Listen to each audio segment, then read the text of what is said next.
से कौआ दबा के आई हाँ। जी हाँ नमस्कार दोस्तों, स्वागत करते हैं आप सभी को आपका यूट्यूब चैनल टारगेट भोजपुरी जी। बता दें कि भोजपुरी गायक हिट मशीन खेसारी लाल यादव जी का एक बहुत ही हाई लेवल का सॉन्ग आप सबके विचार है। जी हाँ दोस्तों, इसी वीडियो में बात करेंगे तो फटाफट वीडियो कर दीजिएगा लाइक और चैनल को कर दीजिएगा सब्सक्राइब। जी गाना बहुत ही मजेदार, बहुत ही हाई लेवल का, जो कि बोल रहा था बोल फिल्म है ना, उसी फिल्म में क्या सॉन्ग है जी।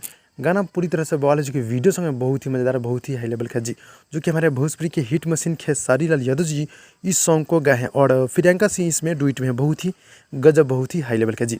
गाने को बोले रे लबरी भभरी ना खियाइबे जी, गाने को बोले रे लबरी भभरी ना खियाइबे, जो कि वीडियो सॉन्ग कल सुबह 6:15 पे वेब म्यूजिक यूट्यूब चैनल के माध्यम से गाना देखने को मिलेगा जी। यानी कल सुबह 6:15 पे वेब म्यूजिक यूट्यूब चैनल के माध्यम से गाने को देखने को मिला है। जी हाँ, तो गाना बहुत ही हाई लेवल का, जो कि बोल रहा था बोल फिल्म है, उसी फिल्म में क्या गाना है जी। गाना बहुत ही बवाल है, बहुत ही हाई लेवल का, जो कि गाना हिट है जी।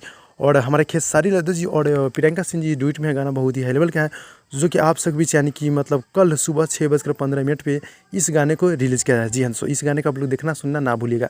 तो भाई लोग ये छोटा सा अपडेट था, अच्छा लगा तो लाइक कीजिएगा, चैनल को सब्सक्राइब कीजिएगा। मिलते हैं अगले वीडियो में, तब तक के लिए धन्यवाद दोस्तों।